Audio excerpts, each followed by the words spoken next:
Finding out your best friend is a magical turtle is shocking, but you get used to it.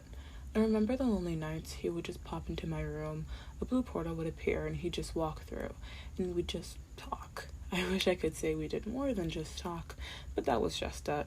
He might have just done it because he was cold-blooded and the East Coast apparently goes through an ice age every winter, and the West Coast is just better. It was still warm, believe it or not. It almost never gets cold in SoCal. The coldest it's ever been in recent years was 40 degrees at night, so he might have been more comfortable in my room than his own. That day I failed a math test, and my family was yelling at me. Again. This was in no way uncommon, but I did say some not-so-nice words that probably fueled the fire. Booty Shaker 9000. What's up? Donnie texted me. I was usually happy to get his texts, but at the moment, I didn't feel like doing anything but crying. Booty Shaker 9000. Question mark, question mark, question mark. Booty Shaker 9000. Ophelia, dearest, you are yet to respond. You know that, right? Red. I guess for a girl who responds at lightning speed, 2 minutes and a red receipt was shocking. I didn't know what else to do, so I just put on my pajamas and went to sleep. I can't face my problems, so I'll sleep until they go away. Not my proudest moment, but I can't get mad while getting free room and board. That nap felt especially good. It was like the blankets were hugging me, and I snuggled up against it, loved. I felt loved. That's the best way I can put it to words. And when I opened my eyes, there was a huge blue sword leaning up against my wall with a matching turtle. He ran his fingers through my white box braids and black roots. Hey, are you going to tell me what happened, or are we just going to keep playing here? He kept his arm around me, twirling one of my braids around his finger while I kept my face smushed into my pillow. I don't wanna. I turned over and grabbed my Skekmal body pillow, sensing Dawn's annoyance. Well, judging by the lack of noise in your house, something just happened, and I want you to tell me the details. He gets off my bed and turned on my fairy lights and starts picking stuff off my floor. Donnie, what are you doing? Being in a clean space always does good for me, so Donatello, I have seen your desk. It's messy as fuck, so miss me with that shit. I decided I might as well help him, but this is my room after all. Was it your room? I know how obsessed your mom gets. He looks around, my clothes messily laid on the floor. No, it was school. Again. I finished stuffing the rest of my clothes into my drawers while I go slump on my desk chair. Yikes. I can't relate personally, but still, do tell me about it. Nothing to tell. You don't already know. African parents, bad grades, cursing, everyone goes to their room. And you haven't already made up? He grabs my Skekmal body pillow and holds it in his lap. Raph doesn't even let us go to bed angry. By us, you mean you and Leo? Swinging in my chair, I grabbed my pen and turned on my laptop. Yeah, but that's not my fault. He's infuriating. He does that on purpose, for fun. Did I make this about me? He laid down on his side, still facing me. No, you were just relating. And besides, I've said all I could and can around you so far. You talk now. I opened my art program and started working. Well, since you offered. Yesterday I was tweaking the drill, and Leo... Even when not doing it on purpose, Donnie always knew how to cheer me up. But it's not exactly hard. I love his voice, the weird way he talks, how passionate he is when speaking about things he loves. I'm jealous. But I wouldn't give to have someone talk about me like that. Even though he hates hugs, he really doesn't mind it when we sleep together. My arms around his waist, or my head on his chest, whatever position. The man who despises physical touch all of a sudden doesn't think twice about it. But lastly, and honestly the most important, he's here. Nothing to it. He stays with me while I work, and I do the same for him. I think that's why I love our relationship so much. We're like two halves of a friendship necklace. We don't need each other, but we're perfect for the other.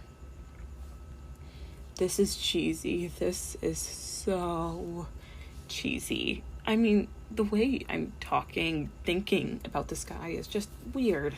Donnie's my friend, so I shouldn't be thinking about him like that. But I can't help it. Are you asleep yet? Don wraps his arm around my midsection, keeping me close to him. No. Are you okay? Why wouldn't I be? Because you're being more touchy than usual. I snuggle up to the crook of his neck, my cheek smushed against the part where his shoulders and collarbone meet.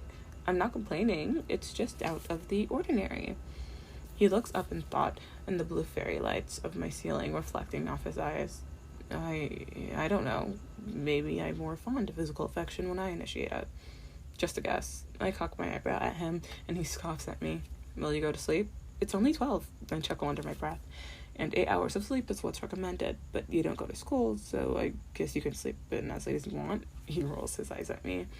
Damn fucking straight. My eyes get heavy as I melt more into Donnie's body, his very, very, very cold body. Yes?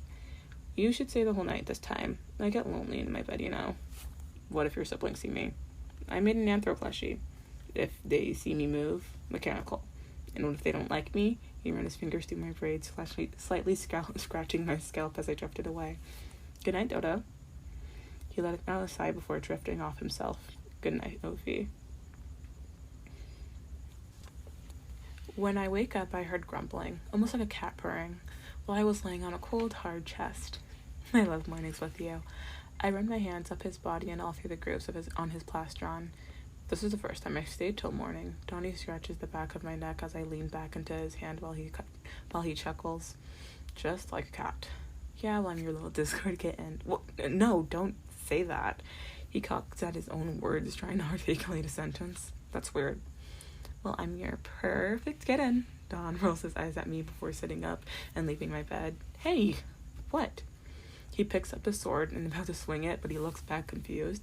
You can't just leave like that, especially not in my clothes. Those are my favorite shorts.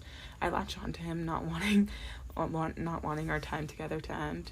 You take my shit all the time. Donnie, I'll call you later. With one quick swipe, the portal opens. When he steps forward, I lose my stability on my bed and fall forward onto my fuzzy rug. Yikes, are you okay? He yells pound to check on me. I'm fine. I twist around and get off my back onto my knees. He dusts off some stray fuzzy bits out of my hair. Dodo? I look up at him, not wanting him to go. He chuckles at me. I'll call you later, Ophi. Before he gets up, I grab him from the straps on my tank top that he's wearing and bring his lips to mine. This is dumb. I shouldn't have done that. I mean, Donnie has kissed me before, so I should be allowed to do it to him. At first, it was just my lips on his, but then his tongue slipped into my mouth and was dancing with mine. I really need to think of better metaphors.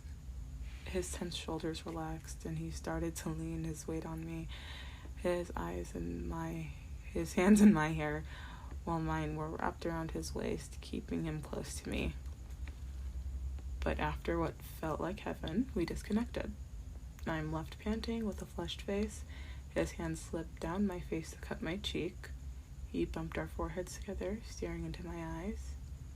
You really don't want me to leave you, do you? He didn't even give me time to speak before pressing his lips on mine again, with the portal closing behind him. Then I won't.